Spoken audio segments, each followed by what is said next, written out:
السلام علیکم۔ آج کی سٹوری ہمیں ایک سبسکرائبر نے سینڈ کی ہے، تو چلیے انہی کی زبانی ان کی سٹوری سنتے ہیں۔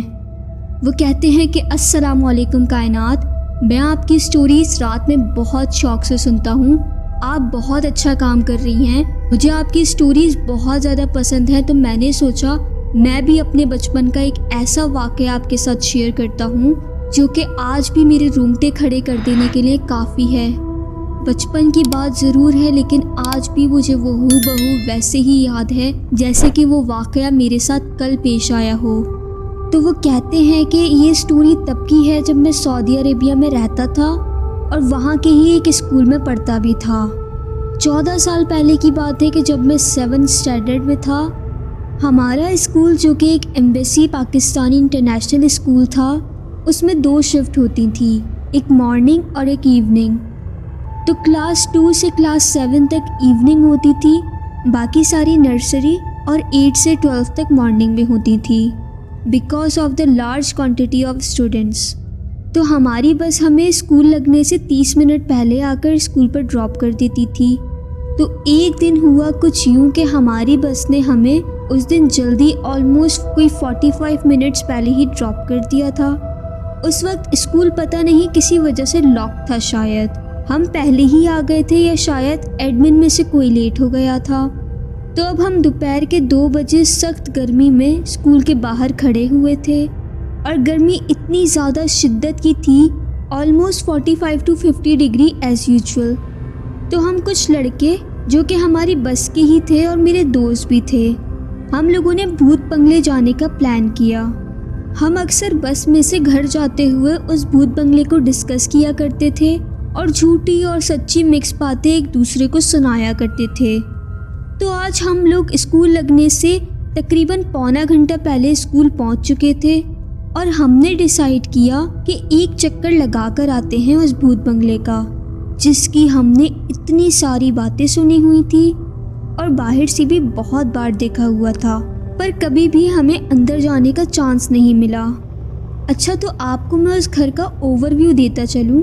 سراؤنڈنگ سے وہ بھوت بنگلہ بالکل ایبینڈنڈ تھا اور آس پاس اس کی تھک پاپولیشن تھی، پر اس دن کچھ ایسا تھا کہ بہت چہل قدمی نہیں تھی لوگوں کی، بٹ اسٹل لوگ تھے وہاں پہ، لیکن تعداد میں بہت ہی زیادہ کم، کیونکہ گرمی کی شدت اتنی زیادہ تھی اور ٹائم بھی آرام کرنے کا تھا، تو روڈوں پہ کچھ خاصا رش نہیں تھا۔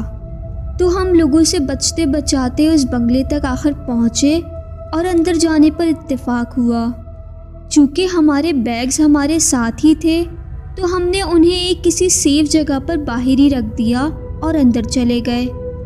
اس بنگلے میں اندر جانے کے لیے سامنے ایک گرل ٹائپ کی چیز بنی ہوئی تھی، جو کہ پرانے گھروں میں اکثر بنی ہوتی ہے۔ اس کے ساتھ جنگلی جھاڑیاں بھی تھیں۔ ہم اپنا یونیفارم بچاتے ہوئے اندر چلے گئے۔ اچھا، یہ بتاتا چلوں کہ وہ گھر اتنا بڑا نہیں تھا، تو اندر جاتے ہی پہلی نظر ہماری ایک کمرے پر پڑی جو کہ پوری طرح سے جلا ہوا تھا، پر ایک چیز وہاں پر بالکل صحیح تھی، وہ تھا اس کمرے کی دیوار پر لٹکا ہوا کیلنڈر، جو کہ 90s کا تھا ایگزیکٹلی۔ میں سب چیزیں بھول سکتا ہوں، لیکن وہ کیلنڈر اس گھر میں بہت ہی کریپی وائب دے رہا تھا۔ یہ اس گھر میں انٹر ہوتے ہی پہلی چیز تھی جو ہمیں تھوڑی آکورڈ لگی۔ پھر ہم اس گھر میں گھومتے رہے، کچھ ہمیں خاص ملا تو نہیں سوائے کچرے کے اور دھول مٹی کے۔ پھر مجھے وہیں گھومتے گھومتے گھر کی گراؤنڈ فلور پر بیچ میں ایک دروازہ دکھا، جو کہ دکھنے میں چھوٹا سا تھا، کسی کمرے کا تو نہیں لگتا تھا۔ میں نے اسے کھول کر دیکھا تو میری آنکھیں کھلی کی کھلی رہ گئیں۔ میں کیا دیکھتا ہوں کہ سامنے ایک 6x8 کے سائز جتنا باتھ روم ہے، جو کہ اتنا صاف تھا اور اس کی دیواریں اور فلور بھی گیلا تھا، جیسے کہ اسے کوئی ابھی استعمال کر کے نکلا ہو۔ تو ہم اس باتھ روم کو بند کر کے اوپر والے فلور پر چلے گئے۔ اوپر کی سیڑھیاں چڑھتے ہی اندر انٹر ہونے کے لیے ایک دروازہ ملا، جو کہ سالڈ آئرن کا تھا، پر آلریڈی کھلا ہوا تھا۔ تو ہم اندر چلے گئے۔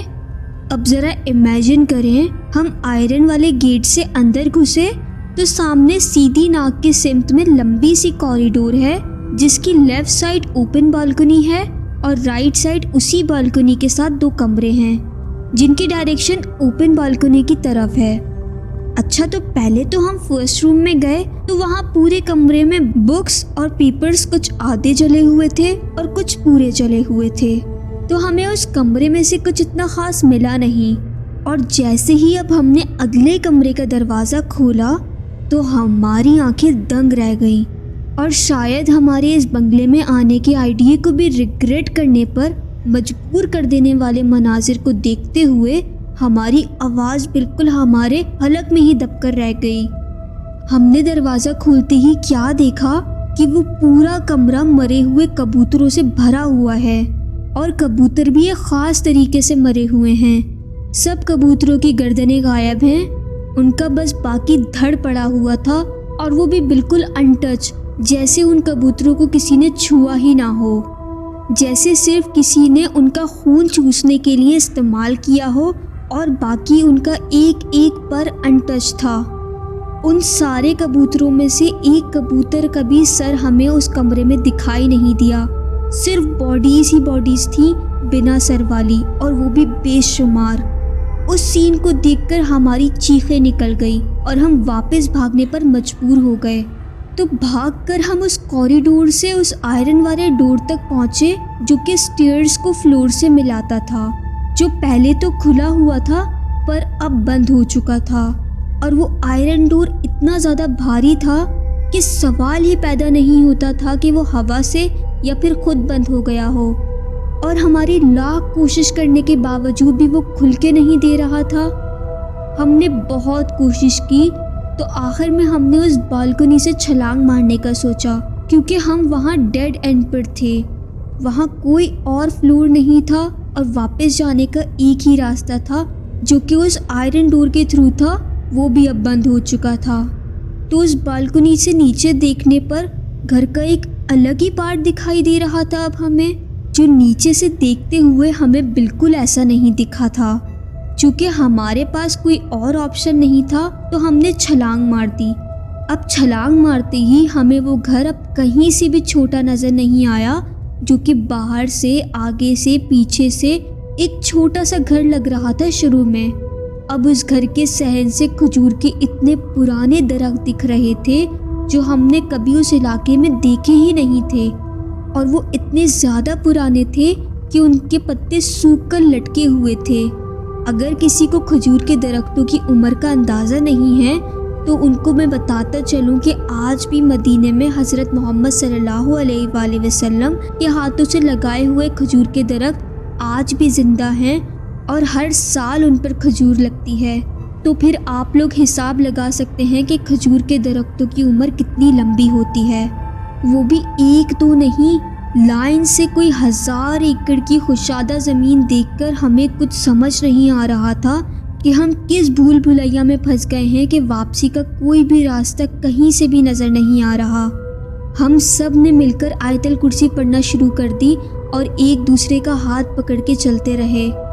आखिर में हमें एक जगह मिली जहाँ से हमें घर से निकलने के लिए बैक डोर मिला। वो निहायत ही गंदा और गलीज़ रास्ता था। वो एक ओपन एयर कॉरिडोर जैसा रास्ता था। ऊपर देखने पर हमें आसपास के सराउंडिंग्स के सारे फ्लैट वगैरह भी नज़र आने लगे और हमने सोचा कि शायद यही बाहर निकलने का रास्ता हो, पर वो पूरा कॉरिडोर झाड़ और कांटों वाली खुश्क झाड़ियों से भरा हुआ था। और बाहर निकलने के लिए हमने बिना कुछ सोचे दरवाजे की तरफ भागना शुरू कर दिया, क्योंकि मैं अपने सारे दोस्तों में सबसे पीछे चल रहा था, बिकॉज़ वो रास्ता इतना ज़्यादा तंग था कि एक वक्त में एक ही बंदा वहाँ से गुजर सकता था। तो पहला दोस्त जो उस गेट तक पहुँचा उसने आवाज़ लगाई कि डोर लॉक है। तो हमने उस डोर पर से जंप लगा के बाहर निकलने का इत्तेफाक कर लिया और एक एक करके मेरे सारे दोस्त कूद गए उस दरवाजे से।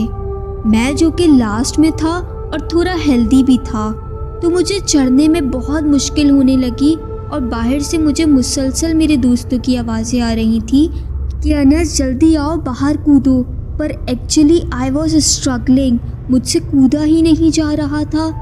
तो मैं कोई चीज़, झाड़ या कोई लकड़ी वगैरह ढूंढने लगा जिससे मैं सपोर्ट लेकर चढ़कर कूद सकूं। تو जैसे ही मैं पलटा तो मैंने देखा कि उसी कॉरिडोर से एक बुजुर्ग आदमी, जिसके हाथ में एक डंडा था सपोर्ट के लिए, और नीचे मुंह करता हुआ मेरी तरफ आ रहा था। चूँकि दिन का टाइम था और ओपन जगह थी बिल्कुल, और सफ़ेद लिबास में सफ़ेद लंबी दाढ़ी होने की वजह से मैंने हिम्मत करके उनसे पूछ लिया कि आप कौन, आप यहाँ रहते हैं? तो जवाब में कुछ उन्होंने नहीं बोला। बस वो बुज़ुर्ग ने मुझे ऊपर होकर देखा और मैं एक लम्हे के लिए सकते में आ गया। मैंने उन बुज़ुर्ग की सिर्फ आंखें ही देखी थी और मैं उनमें खो कर रह गया था, जैसे वो आंखें मुझे अपनी तरफ बुला रही हों। मैं डिस्क्राइब कर देता हूँ कि वो आंखें कैसी थी। वो बिल्कुल एक चमकती हुई ब्लू आइज़ थी, जैसे उन आँखों में हज़ारों की तादाद में चमकते हुए सितारे शाइन कर रहे हों। मैंने अपने आप को एक झटका देते हुए संभाला और फिर देखा कि वो मुझे देखकर मुस्कुरा रहे हैं, और मैं वापस मुड़ा और पता नहीं कैसे ऑलमोस्ट 7 फीट के दरवाजे को कैसे कूद गया, और कूदते ही बेहोश हो गया ज़मीन पे गिरकर। मुझे मेरे दोस्त उठाकर स्कूल के बजाय एक बकाले यानी कि शॉप पर ले गए, जहाँ पर उन्होंने मुझे होश में लाने की कोशिश की और मुझसे पूछा कि क्या हुआ है। मेरे मुंह से तो कुछ भी नहीं निकल रहा था। वो मुझे मेरे घर ले आए। मुझे 2 दिन तक बुखार चढ़ा रहा और फिर जाके मैं कुछ नॉर्मल हुआ। और हाँ, एक और बात, मैंने जब उन बुज़ुर्ग को देखा था तो मुझे उनमें से एक ऐसी खुशबू आई थी जो मैंने आज तक अपनी ज़िंदगी में कभी भी स्मेल नहीं की थी। फिर कुछ अरसे बाद वो घर गवर्नमेंट ऑफ सऊदी अरेबिया ने डिमोलिश कर दिया था, और बिलीव मी, वो घर मैक्सिमम 250 स्क्वायर यार्ड पर होगा, और मुझे आज भी यकीन नहीं आता कि वो घर इतना बड़ा कैसे हो सकता था। बहरहाल अभी मैं 22 साल का हूँ और ये 2014 की बात है, लेकिन आज भी वो एक एक वाक़या, एक एक मंज़र मेरी आंखों के सामने अभी भी स्टोरी लिखते हुए कायनात ऐसे मेरे सामने शबीह बनकर आ रहा है जैसे वो कल का ही वाक़या हो। आज भी मैं वो वाक़या चाहते हुए भी अपने मंज़र से गायब नहीं कर सकता, और ना चाहते हुए भी मेरे जहन के किसी गोशे में जब वो वाक़या आ जाता है तो मैं लरज़ जाता हूँ। तो कैसी लगी आपको आज की मेरी ये स्टोरी? कमेंट सेक्शन में अपनी राय का इजहार ज़रूर कीजिएगा। अगर आपके पास भी ऐसी ही कोई पैरानॉर्मल एक्टिविटी या कोई भी हॉरर इंसिडेंट, कोई हॉरर इनकाउंटर आपके साथ पेश आया है तो मुझे डिस्क्रिप्शन में दिए गए या फिर मैंने वीडियो में भी अपने ईमेल एड्रेस मेंशन किया है, आप उस पर कांटेक्ट करके मुझसे अपनी स्टोरीज शेयर कर सकते हैं। फिर मुलाकात होती है एक नई वीडियो में। तब तक अपना और अपने घर वालों का बहुत सारा ख्याल रखिएगा, और मुझे भी अपनी ढेर सारी दुआओं में याद रखिएगा। फ़ी अमानिल्लाह। अल्लाह हाफिज़।